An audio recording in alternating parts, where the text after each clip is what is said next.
itu. Tanggapan Anda seperti apa, Pak Ahyar? Ya, mengenai masalah sidang ini ya, saya sejak ada kasus Jessica itu disiarkan langsung oleh semua televisi, saya senang sekali. Saya termasuk orang yang setuju untuk dibuka saja sidang itu. Karena saya melihat tentu pasti ada segi positif dan segi negatifnya. Tapi saya melihat untuk jangka panjangnya itu akan jauh lebih banyak segi positif. Karena kalau terbuka, artinya apa terbuka? Tidak hanya orang yang ada di sekitar pengadilan itu yang bisa menyaksikan secara langsung.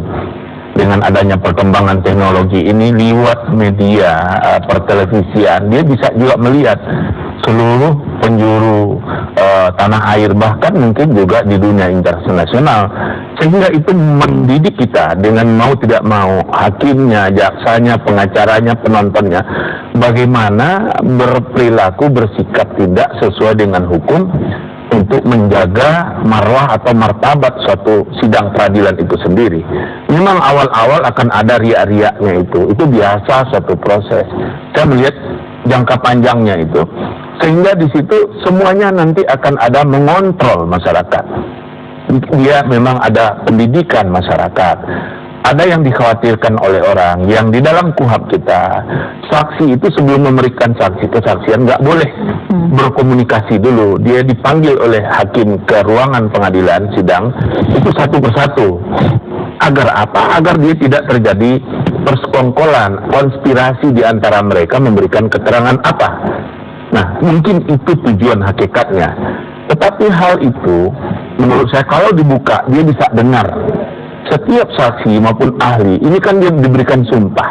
Kalau ternyata ada konspirasi di antara mereka, ada memberikan keterangan yang benar, dia akan diancam oleh pasal 242 KUHP kita. Itu kalau nggak salah 9 tahun ancaman pidana orang yang memberikan keterangan saksi di bawah sumpah dengan yang tidak benar.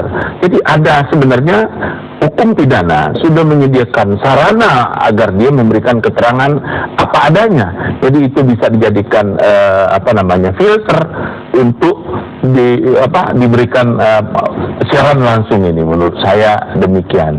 Baik, tapi tadi juga disampaikan oleh Pak Abdurrahman begitu ya, tadi ada potensi-potensi untuk kasus-kasus seperti ini, terutama ini adalah kasus yang sangat sensitif, sehingga dimaklumi nih sedikit begitu ya terkait dengan sidang yang berlangsung tertutup. Anda melihatnya? Ya, dikhawatirkan kan memang kalau persoalan agama ini kan dia sensitif.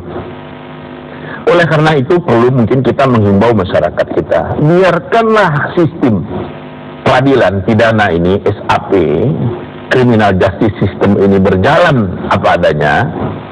Tidak boleh satu orang pun intervensi. Presiden kan sudah mengatakan beliau tidak akan intervensi. Nah, kalau ada pihak lain yang di bawah itu intervensi, kan bisa Pak Presiden nanti yang akan mengingatkan orang itu. Tentu kita harus menghargai bagaimana hukum ini berproses. Jangan main hakim sendiri. Nah, ini pendidikan jangka panjangnya seperti itu. Kalau masyarakat yakin bahwa peradilan kita ini berjalan dengan bagus, tidak akan lagi nanti menurut saya ada main hakim sendiri. Semuanya masalah yang diduga melanggar hukum akan dilaporkan kepada pihak penegak hukum. Baik, Pak Abdurrahman, jika kita lihat di sini mau tidak mau ya kita melihat bahwa tekanan publik di kasus ini sangat besar. Bahkan jutaan orang sampai turun begitu ya datang ke Jakarta untuk melakukan aksi damai dan lain sebagainya untuk mengawal kasus ini. Jika Anda melihatnya tekanan publik ini apakah sedikit banyak akan mempengaruhi jaksa dalam kasus ini? Kalau bicara tekanan publik, saya lihat ini kan tidak berlangsung satu pihak. Hari ini misalnya kita bisa lihat kan, bukan hari ini saja sebetulnya selalu ada dua kelompok itu. Satu pendukung Ahok, satu yang minta dia diadili kan. Jadi ya ini satu, di sisi lain satu pendidikan hukum massal nih. Dan ketika ada beribu, bahkan kalau lewat TV berjuta-juta orang belajar mengenai apa itu hak asasi, supaya berhati-hati juga, apa itu penodaan agama. Tapi tetap ini harus di-maintain secara bijaksana nih. Jadi Anda melihat di sini tekanan publik tidak hanya dari pihak yang meminta agar Ahok diadili begitu ya, tapi dari pihak pendukung Ahok juga di sini ada tekanan publik yang Anda lihat juga. Tapi apakah ini akan mempengaruhi menurut Anda? Sedikit banyak tentu. Sedikit banyak tentu, tapi apa yang harus dilakukan oleh jaksa? Ya, jaksa maupun hakim kan mereka sudah terdidik kan, dari Fakultas Hukum kan sudah diajari bahwa harus menegakkan keadilan secara imparsial. Baik, kita akan lanjutkan lagi perbincangan kita, pemirsa. Sekarang harus jeda dulu sejenak, akan kembali lagi di segmen terakhir usai jeda.